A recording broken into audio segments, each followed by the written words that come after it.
She never thought life would look like this. A year ago, Sonjida was enjoying school in Myanmar. Today, she lives in a tiny shack in Bangladesh, in the world's biggest refugee camp. This 15-year-old orphan is now married and pregnant. Her husband is 66. He's rarely home. With no family and no money, Sonjida says no younger man would marry her. When I was young, I never thought I'd marry an old man. Now I've had to marry one. I'm worried that now I'm carrying a baby, and I'm worried that this old man will die. And how then will I raise my child? This was claimed to be the moment last August the Burmese army and Buddhist mobs unleashed fire on the Rohingya Muslims, a coordinated campaign of torture, rape and murder, say human rights groups, that forced hundreds of thousands to flee. Genocide is what many believe these young survivors witnessed.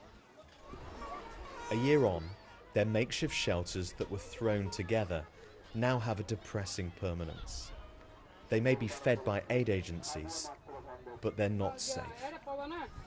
There are nearly 1 million Rohingya refugees still trapped in the camps here in Bangladesh.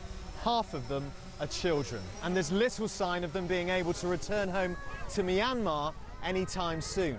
And so this sprawling city of despair is where a whole generation is being forced to grow up. And all around, there's danger, the weather, disease, and exploitation. Day and night, my tears flow, Shakina tells us. She says she could only watch as the Burmese army murdered her husband. Her 13-year-old daughter then disappeared from the camp, thought to be abducted by traffickers. What happened to my daughter, nobody knows. Only Allah can say. I don't think I'll ever see her again. It's been 1 year. My daughter would have come back to me. The crimes inflicted on the Rohingya last year are still destroying countless young lives. We meet a 15-year-old who goes by the name Rosina. She was forced into sex work after arriving in Bangladesh and says it's now the only way to survive. I want nothing else but to go back to Myanmar. I want to get my country back.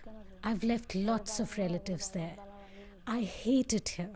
I loved life in Myanmar. I want to go back and get married there and have a nice family.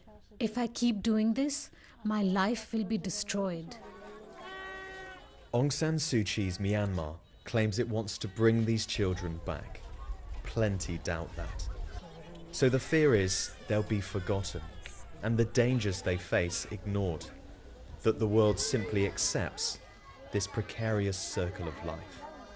Nick Beake, BBC News, on the Myanmar-Bangladesh border.